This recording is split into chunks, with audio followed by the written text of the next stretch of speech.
Salam sejahtera Malaysia, selamat datang ke channel Fels Lifestyle. Saudara-saudara, tuan-tuan dan puan-puan, satu artikel hari ini dari biharian.com. Artikel yang bertajuk PAS Nafi keluar arahan jawatan top 5 tak dipertandingkan, kata Muhammad Amar. PAS mengesahkan tiada arahan tertentu dikeluarkan supaya jawatan top 5 atau 5 kedudukan tertinggi parti itu tidak dipertandingkan pada Muktamar Tahunan PAS ke-69 yang dijadwal berlangsung bulan depan. Naib Presiden PAS, Datuk Muhammad Amar Nik Abdullah berkata, keadaan itu berbeza sama sekali dengan pemilihan UMNO sebelum ini yang menyaksikan dua jawatan tertinggi parti berkenaan tidak dipertandingkan.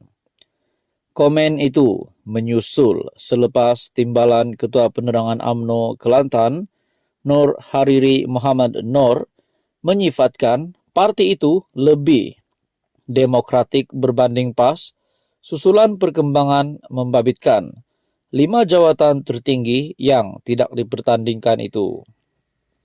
Alasan diberi Nur Hariri ialah UMNO hanya tidak mempertandingkan 2 jawatan utama, yaitu Presiden dan Timbalan Presiden, sedangkan 3 jawatan, 3 naib Presiden tetap dibuka. Berkaitan dengan Sanusi yang menarik diri, dalam pada itu, Muhammad Amar menegaskan 5 jawatan tertinggi PAS dalam PAS bukannya tidak dipertandingkan. Sebaliknya, semua 5 calon disahkan menang tanpa bertanding. Untuk jawatan Presiden dan Timbalan Presiden, memang itu kehendak ahli supaya Tan Sri Abdul Hadi Awang dan Datuk Seri Tuan Ibrahim Tuan Man mengekalkan jawatan masing-masing. Bagi 3 jawatan naib Presiden pula, pada asalnya ada perlawanan selepas menerima 4 pencalonan membabitkan 3 penyandang serta seorang lagi, yaitu Menteri Besar Kedah, Datuk Seri Muhammad Sanusi. Bagaimanapun, Menteri Besar Kedah Muhammad Sanusi menarik diri atas alasan tertentu menyebabkan ketiga-tiga calon lain dikira menang tanpa bertanding, memandangkan calon yang diketengahkan hanya 4 sahaja.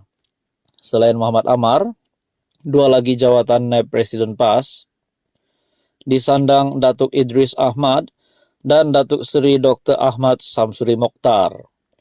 Terdahulu, Setiausaha Agung PAS Datuk Seri Taqiyuddin Hasan memaklumkan tiada pertandingan bagi 5 jawatan tertinggi PAS pada Muktamar Tahunan ke-69 parti itu yang dijadwal berlangsung pada 20 hingga 22 Oktober. Halo semua, tuan-tuan dan puan yang amat dihormati semua, saudara-saudara yang amat dihormati semua. Bagi Anda yang menonton video ini, peminat politik di Malaysia, tidak kisahlah peminat bahagian kerajaan, peminat di blok pembangkang, peminat Perikatan Nasional, penyokong Kerajaan Perpaduan, penyokong Pakatan Harapan, penyokong Barisan Nasional, penyokong Tun Mahathir sekalipun. Ini satu video yang pasti akan mengejutkan Anda. Saudara-saudara, seperti yang kita tahu, terdapat banyak gesaan yang dibuat di dalam dunia politik. Salah satu gesaan yang kita pernah dengar adalah berkaitan dengan, kita juga pernah mendengar berkaitan dengan gerakan untuk menggulingkan Datuk Seri Anwar Ibrahim, menggulingkan kerajaan. Namun sehingga kini, Datuk Seri Anwar Ibrahim masih kekal sebagai Perdana Menteri, masih kekal di puncak. Nah, terdapat juga gesaan di bahagian pembangkang pula. Ada beberapa pemerhati politik dan juga ada pemimpin politik sebelum ini membuat kenyataan menggesa PAS untuk masuk kerajaan. Saudara-saudara, sekiranya PAS satu blok dari pembangkang parti PAS masuk kerajaan, nah, makna kata Perikatan Nasional tinggallah bersatu dan juga gerakan, dan rasanya Tun Mahathir. Tapi kita juga tahu baru-baru ini Tun Mahathir dilantik sebagai penasihat bagi 4 negeri Perikatan Nasional ataupun 4 negeri tadbiran PAS. Nah, kita bercakap tentang lantikan Tun Mahathir pula. Ada yang kata, kenapa Tun Mahathir yang dilantik? Kan Perikatan Nasional ada Muhyiddin Yassin. Kan Perikatan Nasional ada Hamzah Zainuddin. Dan kenapa di dalam kepemimpinan PN yang masih ada pemimpin yang besar, berpengaruh, tetapi Tun Mahathir yang bukan ahli parlimen, yang tidak ada kuasa hari ini, yang dilantik menjadi penasihat. Akhirnya beberapa pandangan dari kepimpinan PN sendiri menyatakan mereka mahu pimpinan Tun Mahathir sebagai bekas Perdana Menteri dan juga mempunyai pengalaman yang luas. Tidakkah Muhyiddin Yassin sendiri mempunyai pengalaman yang luas? Kita bercakap tentang lantikan Tun Mahathir. Kita juga berpikir kalau Tun Mahathir kita dapat lihat hari ini diagung-agungkan oleh PAS, pemimpin PAS, tidakkah Muhyiddin Yassin dan juga Hamzah Zainuddin akan tergugat di dalam kepimpinan PAS, kepimpinan PN, maafkan saya. Bagaimana kalau tiba-tiba Muhyiddin Yassin dan Hamzah Zainuddin satu blok bersatu keluar Perikatan Nasional pula dan menyokong kerajaan? Nah, itu pun tidak mustahil juga. Nah, saudara-saudara, gesaan demi gesaan. Ada yang kata PAS patut masuk kerajaan. Ada yang kata bersatu patut masuk kerajaan. Ada juga kata Tun Mahathir perlu rehat, tidak lagi perlu aktif di dalam kancah politik hari ini yang semakin panas hari demi hari.